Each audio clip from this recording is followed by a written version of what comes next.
यी साथीहरु हामीसँग Nokia 1.4 FRP लक लगाएर आएको छ। यसलाई हामी सेटअप गरेर हेरौँ। स्किप हेर्नुस्, अप्सन नभएको कारणले हामीले वाइफाई हाल्नै पर्यो। आफ्नो वाइफाई हाल्नुस्। म आफ्नो वाइफाई हाल्दै छु। वाइफाई कनेक्ट गरिसकेपछि यसले सेटअप सुरु हुन्छ। अब एकछिन हामी वेट गरौँ। फोन सेटअप हुँदैछ।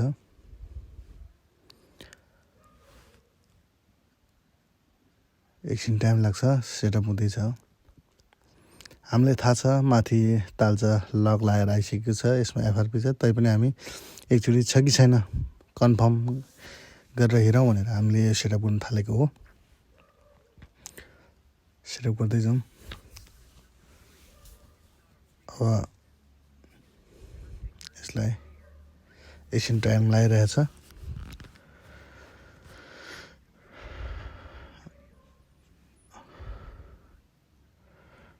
यो एफआरपी लक हो। एकछिन सेटअप हुन टाइम लागिरहेछ।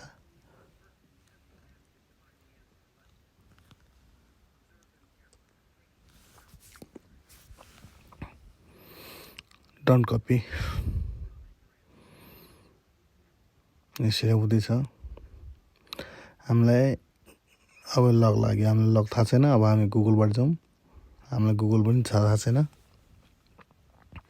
त्यही पनि अगाडि गइहाल्छ कि भनेर हामीले ट्राई गरेको हो। अब यहाँ गुगल आइडी मागिरहेछ। हामीले जे हाल्दा पनि यसमा हुनेवाला छैन। रातो आउँछ। अब हामी ब्याक आउँ सुरुमै। हामी सेटअप कन्डिसनमा आउँछौँ। यसलाई हामीलाई यो उसको लागि चाहिँ सिम लक लागेको, सिम लक राखेको सिम चाहिन्छ। हामी त्यो हाल्दैछौँ। त्यसलाई हाल्ने बित्तिकै सिम देखाउँछ यसमा। अब लक लाग्यो। अब यसमा हामी इमर्जेन्सीमा जान्छौँ। अब यो लक हामीलाई थाहा हुनुपर्छ। इमर्जेन्सी जान्छौँ। यहाँ गएर अब ओनरमा जाने हो। हामीले भएन। ओनरमा जाने हो। अब यसमा हामीले लक खोल्नुपर्छ। लक खोल्यौँ। अब यो ओनरमा क्लिक गरेपछि यहाँ ओनरमा यो अप्सन छ। यहाँ क्लिक गरेपछि तपाईको लक खोलौँ। यहाँ गयो। अब यहाँ माथि 3 दर्शनमा गएँ। अब यो दुईटा अप्सन छ, त्यसलाई थिचिराख्ने, जुनमा थिच्दा नि हुन्छ। अब यसको एप्स भित्र गयो। हामी परमिसनमा जान्छौँ। परमिसनमा गइसकेपछि माथि एप्स सर्च गर्ने ठाउँ आउँछ। त्यहाँ चाहिँ हामी सिधै सेटिङ सर्च गर्ने, किनकि हामी सेटिङमा गएर काम गर्न सक्छौँ। यसको लागि नकियाहरूको लागि खासै त्यस्तो झन्झट छैन। अब यसमा सेटिङ भन्ने अप्सन आउँछ। सेटिङ नै खुल्छ हामीले डाइरेक्टै, तर यसमा खुलिरहेको छैन। एकछिन टाइम लाग्छ। एकछिन कुरौँ, किनकि यो मोबाइलमा बुट हुँदैछ। खुल्छ यो।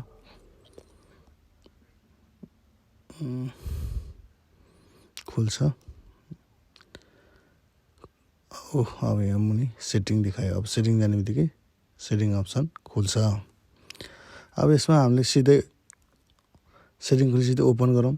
अब हामी मोबाइलको सेटिङभित्र सिधै छिर्छ। यसको लागि सबभन्दा सजिलो तरिका भनेको तपाईँ लक राखेर हो। यसमा लक लाग्छ कि हेरौँ। लक लागेन। हामी भित्रैबाट गुगल आइडी एकाउन्टमा गएर एकाउन्ट हाल्छौँ।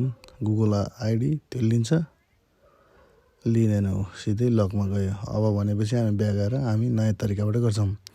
अब हामी एप्समा जान्छौँ। एप्समा 3 डट खुलेन। अब सिधै यहाँ एप्सको सेटिङहरू सबै एप्स खुल्छ। हामी केही गर्नु पर्दैन। जस्ट एकदम सजिलो छ। गुगल प्ले सर्भिसलाई हामी यसमा गएर यसको फोर्स स्टप, जसको डाटाहरू सबै स्टप गरेर यसलाई डिसेबल गरिदिन्छौँ। डिसेबल गऱ्यौँ। अब केही गर्नु परेन। हामी सिधै ब्याक आउँछौँ। ब्याक आएर सुरुको हाम्रो सुरुमा जुन अप्सन आउँछ त्यसैमासम्म हामी डाइरेक्ट आउँछौँ।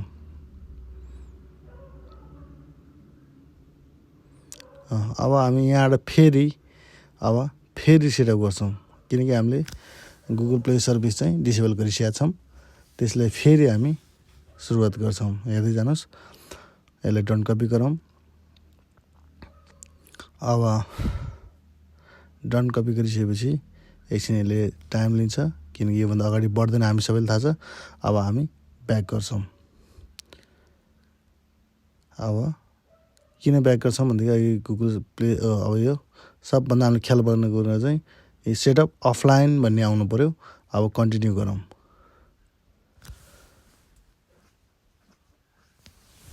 सर्भर कन्टिन्यू गरिसकेपछि अब यहाँ हेर्नुहोस्, यहाँ वाइफाई देखाइरहेको छैन, नेटवर्क कुनै पनि देखाइरहेको छैन।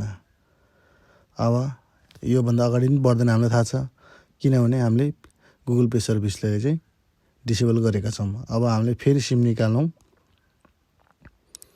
सिम निकालेर फेरि हामी हाल्छौँ। सिम निकालेर हालेपछि फेरि लक माग्छ। लक मागेपछि हामी यहाँ हेर्नुहोस्, वाइफाई हामीले कनेक्ट भएको छैन, किनकि हामी अफलाइन भनेर गएका छौँ। अब हामी सिधै इमर्जेन्सी कलमा जान्छौँ। अघि जुन तरिकाले हामी सेटिङसम्म भित्र छिरेका छौँ, त्यसरी नै हामी भट्टाभट सेटिङसम्म छिर्नेछौँ। सुरुमा जस्तै गरेर ओनरमा जान्छौँ, लक खोल्छौँ। लक खोलेपछि हामी फेरि ओनरमा गएर यसको यो अप्सनमा गएपछि हाम्रो यो अघिको ठाउँमा खुल्छ। 3 डटमा 4 डटमा गएर हामीले जुनसुकै तल्लो भयो भने माथि पनि थिचिराख्ने, अनि यो खुल्छ। अनि यसलाई पर्मिसनमा गएर फेरि सेटिङ सर्च गर्छौँ हामी। अहिले चाहिँ हामी अफलाइनमा छौँ, किनकि हामीले ब्याक आएपछि अफलाइन भएको हो। अब यहाँ गएर सेटिङ हान्छौँ हामी। सेटिङ सर्च गर्दाखेरि अब यहाँ सेटिङ आउँछ। सेटिङ आइसक्यो, हामी सेटिङमा जान्छौँ।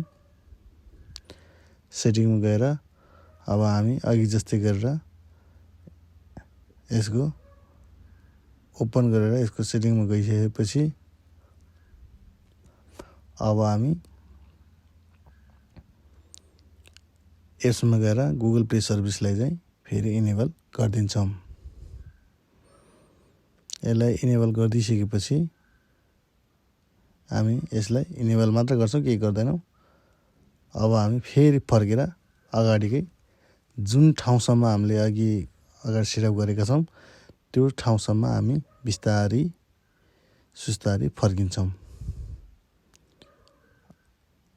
अब अलिकति भएको छ, अगाडि आउँ हामी।